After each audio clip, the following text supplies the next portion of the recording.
10 lives have been lost, several others injured, and India's capital has been shaken to its core. The explosion took place just meters away from the Red Fort last evening at about 7 p.m., 6:52 to be exact. And it was the result, now it's emerged, of a massive multi-state conspiracy, mainly involving terrorists in the name of doctors, in the guise of doctors. And that's perhaps the most shocking bit that's emerged in the last 24 hours of how every single accused who's been named is a doctor.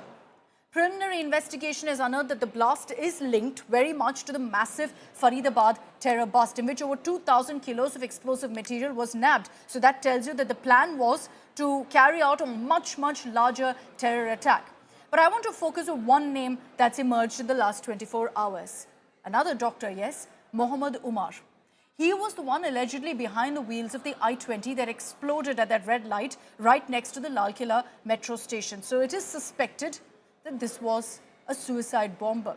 But whether this was a panic attack or a planned attack is something that we are hoping to get details on in the coming days. But let's tell you what we know right now.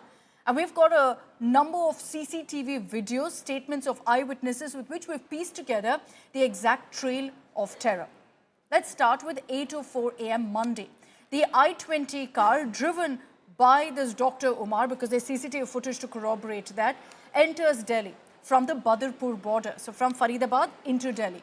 By 8:20, which is essentially in about 15 minutes, the car again is captured on CCTV, this time at a petrol pump in Okhla, which is on the outskirts of the national capital. So essentially by this time, he's entered Delhi. And then the rest of the time, the cops are still piecing together what happened. But hours later, at 3:19 p.m. is when the next CCTV footage evidence comes to the fore. The same car drove into the Suneri Masjid parking lot. The Suneri Masjid is right next to the Red Fort. And it was at this spot that Umar remained parked, stayed there for nearly 3 hours. Those entire 3 hours, what we're hearing is that Umar did nothing. There were questions about whether he stepped out, did he meet with someone, did he have any aides in that parking lot who were waiting for him. But sources tell us, no, he just sat in that car, didn't come out even once. At 6:48 p.m., the car rolled out of the lot moments later after it took a turn around the Red Fort and came to the entrance, the front of the Red Fort, Gate 1. At the signal, the car stopped at the red light, moments later exploded. Clearly, the car had some explosive materials in the vehicle, which is what led to the explosion. The question is, did he want it to go off, or was it something that happened while he was trying